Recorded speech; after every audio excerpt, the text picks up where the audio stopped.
English term of protagonist goes all the way back to an ancient Greek drama, which originally meant the player of the first part or the chief actor. During this time, Greek dramas mostly consisted of recruiting choruses and dancing around. That is until poetics came along, which introduced the idea of one actor stepping out and engaging in a dialogue with the chorus. Later on, we get to see the addition of another actor added to the mix, in which created the idea of dialogue between two characters.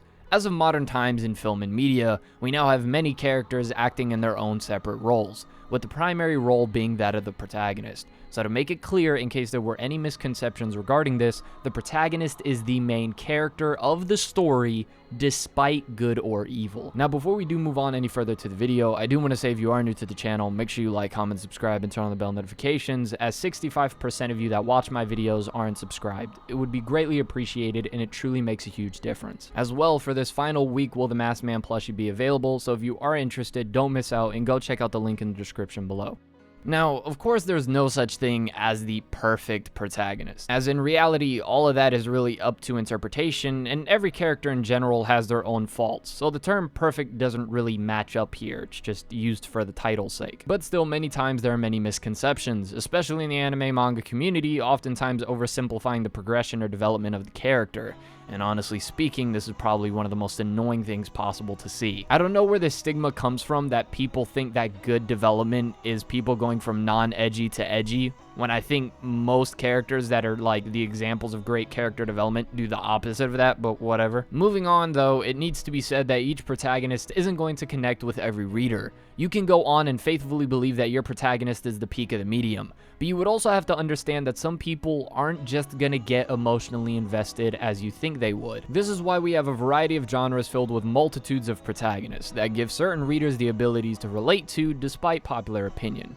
In order to create the perfect protagonist, quote unquote, there's going to be a lot of nuances that have to be structurally layered out for the protagonist. Now, don't see this as specific rules you have to follow. See this as vague guidelines based off of analysis of all the different protagonists I've read and seen throughout media that I'm kind of presenting to you. And the first thing we need to begin with is the character introduction. This part is important because it gives the reader/viewer the idea of what kind of character the protagonist is. Most of the time in character introductions, the protagonist is likely going to identify with a certain cliche trait or behavior. This can range from pretty much anything, and having the character introduction given first to the reader/viewer means a lot going forward because we will start to sort of understand some of the character's actions later on. Character introductions can vary in many different ways. Many times a character's introduction can either be hinted, kind of shown to us, give us an idea of what the goal is, or outright just tell us what it is. And this can span from a few chapters up until an entire arc. A quick example of this can be found in Code Geass, when in the very first episode we see Lelouch playing chess,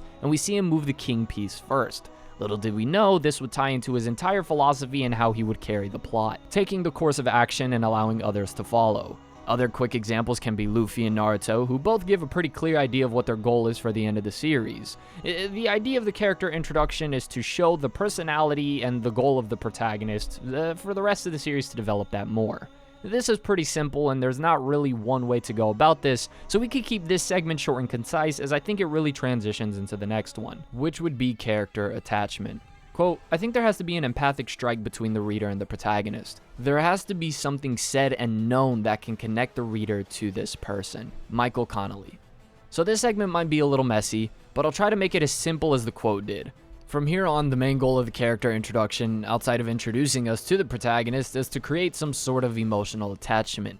This is where the true beauty of subjectivity plays in art and media, because even though we build stronger attachments to the protagonist as the series goes on, many times our investment in the protagonist comes from what sort of emotional or intellectual message connects with us. For example, it is no secret that I'm a big fan of stoic gone angry characters. Correction, well done angry characters. Now there's more to a character usually than just one emotion, well, at least there should be. But there will always be emotional biases that we will always have and messages that will connect to us way more than others. In other words, a protagonist that tackles the theme of depression may connect to one individual more than others. And even though it may be well done, the reader may never find that appreciation for said character. What's important though is that your protagonist offers something to somebody.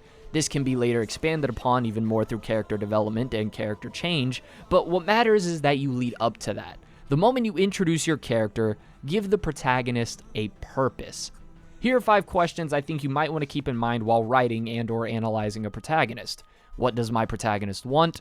Why does he or she want it? What's standing in his or her way? What does my protagonist need?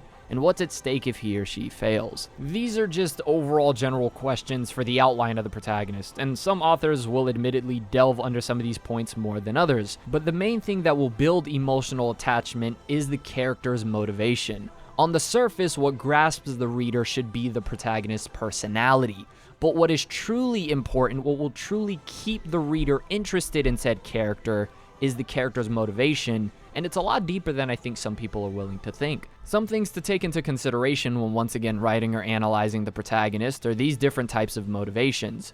So these can break down into many different areas. For example, you have their beliefs, their fears, their relationships, desires, and usually in between all of that is their backstory. Now, there's subsections to all of that and different types of beliefs and fears and relationships and desires. So as you can see, having a motivation for your character is important.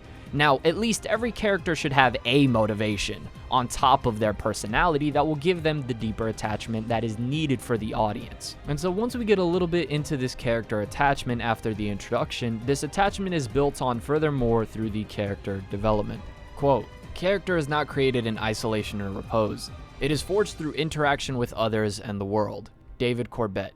First, we need to give the definition of what a static and dynamic character is. A static character is one that does not undergo important change under the course of the story, remaining essentially the same at the end. To make it clear, a static character might go through some changes here and there, but one can go and look at their current state now and look back through the beginning, and you can still see that they haven't changed at their core. Usually static characters are limited to changes tied into the plot, in contrast to the dynamic characters. Dynamic characters undergo important change through the course of the story, going through fundamental changes of what their motivation and character is at their core.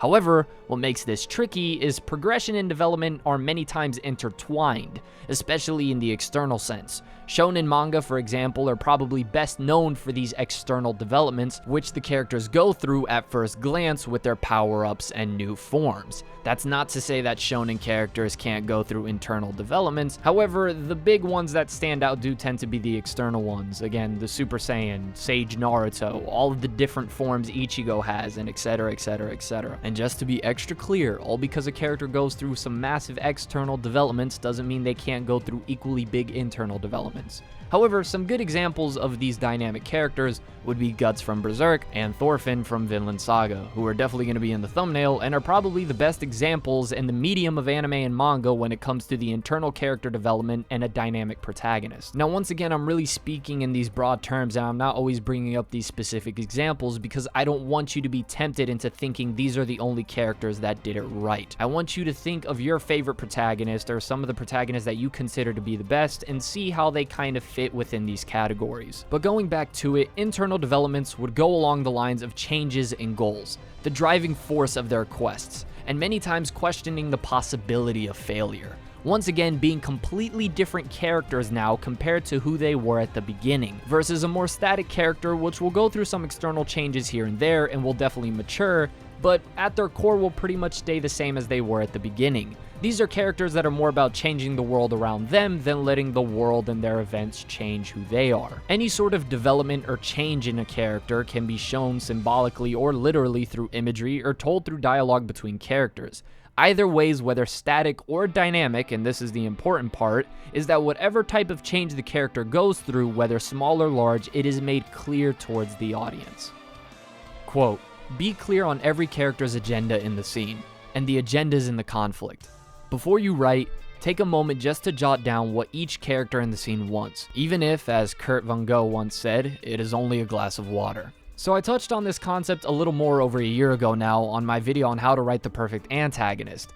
But the foil and the relationship between the protagonist and the antagonist is the most essential in the entire plot.